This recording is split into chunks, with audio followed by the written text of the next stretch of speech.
Pada tahun 1645 Sultan Agung Hanyokrokusumo Raja Mataram wafat. Beliau digantikan oleh putranya yang bernama Sultan Amangkurat yang menduduki tahta kerajaan Mataram. Tahun-tahun 1646 sampai tahun 1677 berbeda dengan mendiang ayahnya. Sultan Amangkurat I bersifat lemah terhadap VOC, bahkan mau bekerja sama dengan kompeni Belanda itu, sehingga menimbulkan rasa kecewa dari banyak pihak, terutama kaum ulama, serta daerah-daerah mancanegara. Di sana-sini banyak pihak yang memberontak. Pada suatu ketika Basa Gondokusumo atau Basa Bibit, yakni kerabat keraton Mataram beserta Pangeran Rangkusumo Pati Mataram diusir oleh Sultan Amangkurat pertama karena dituduh bersatu dengan pemberontak. Basa Gondokusumo dijatuhi hukuman pengasingan di Semarang, di tempat kediaman kakeknya yang bernama Basa Suryaningrat. Sedangkan Pangeran Rangkusumo kemudian pergi bertapa ke daerah sebelah timur Gunung Lawu.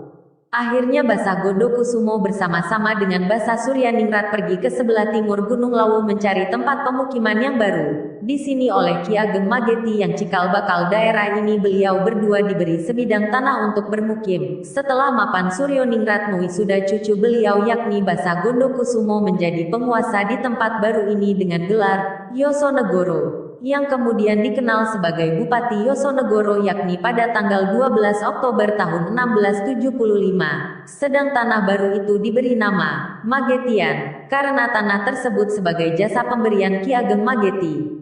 Peristiwa penobatan sebagai bupati pertama ini ditandatangani dengan Warsa Sangkala MANUNGGALING Rasa SUKOHAMBANGUN.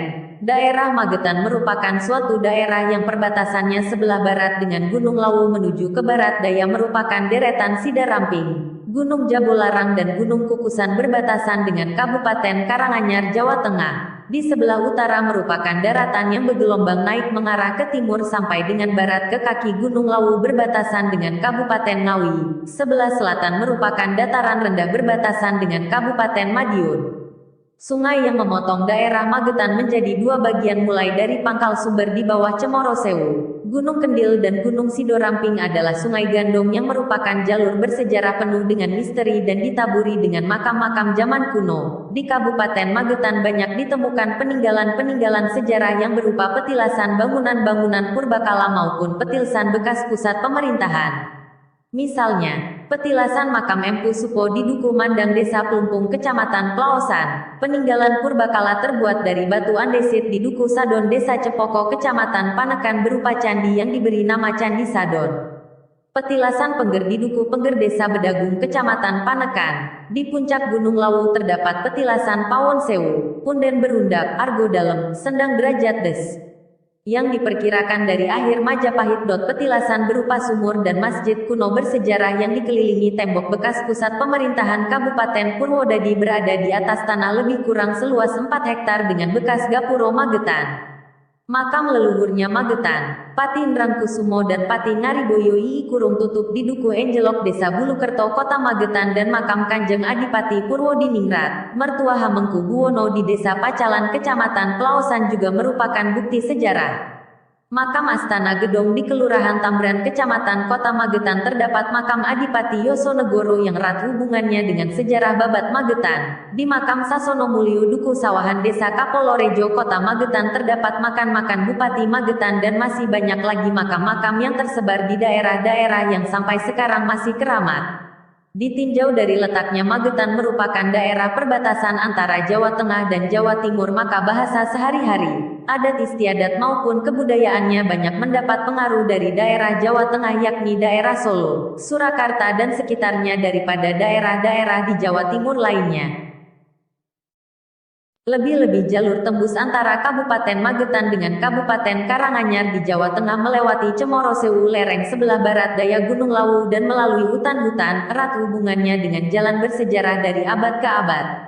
Bagaimana sampai dapat mewujudkan suatu daerah yang disebut Magetan? Berikut sejarahnya. Sampai dengan tahun 1645 Sultan Agung Hanyokrokusumo wafat, kemudian Amangkurat pertama menggantikan kedudukan beliau sebagai Raja Mataram pada tahun-tahun 1645 sampai tahun 1677. Berbeda dengan ayahnya yang bersikap tegas mengusir Kompeni Belanda, Amangkurat pertama sangat lemah dan mau bekerja sama dengan Kompeni Belanda, VOC.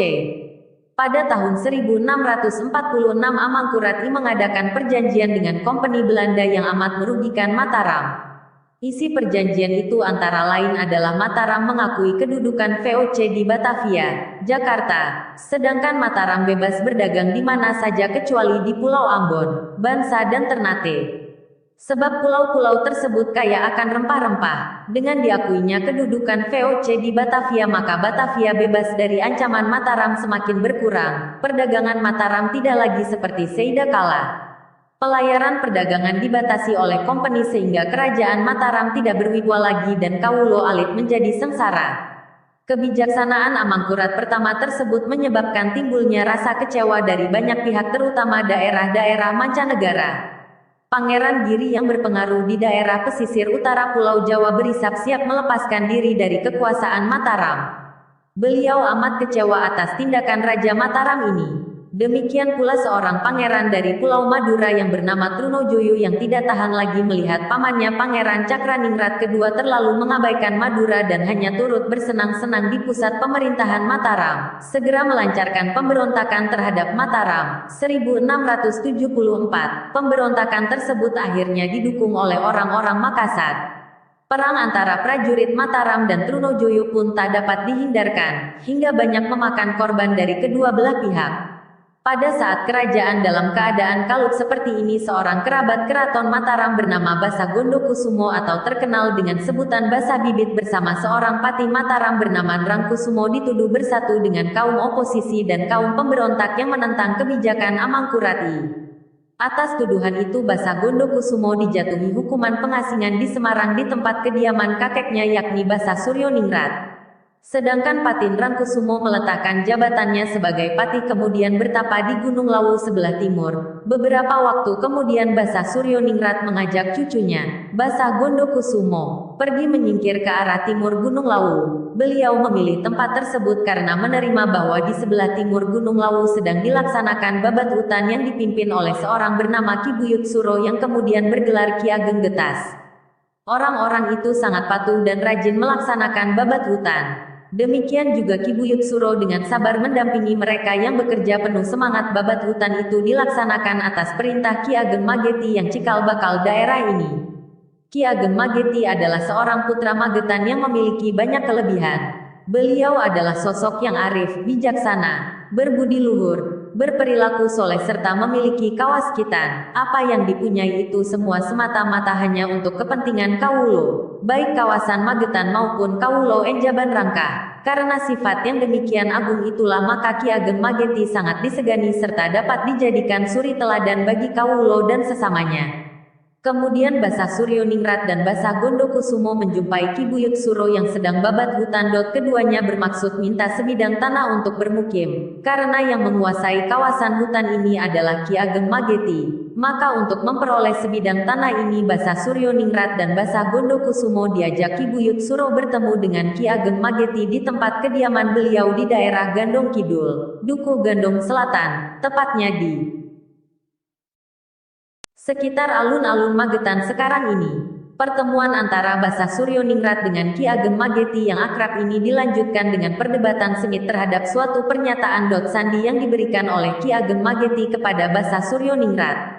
Setelah ia dapat menjawab dengan tepat dan benar pernyataan sandi keraton yang dilontarkan oleh Ki Ageng Mageti, akhirnya Ki Ageng Mageti yakin bahwa Basa Suryoningrat adalah bukan kerabat keraton tapi merupakan sesepuh kerajaan Mataram. Akhirnya beliau diberi sebidang tanah untuk bermukim, terletak di sebelah utara Sungai Gandong tepatnya di Desa Tambran sebagai tempat yang aman dan tenteram untuk pengayoman para leluhurnya Mataram. Setelah mapan di tempat yang baru ini Basa Suryoningrat mengangkat cucunya yaitu Basa Gondokusumo menjadi penguasa di tempat baru dengan gelar Yosonegoro. Kemudian dikenal sebagai Bupati Yosonegoro, Bupati Magetan yang pertama kali. Wisuda Bupati Yosonegoro oleh Basa Suryoningrat ditandai dengan penyerahan sebuah keris pusaka.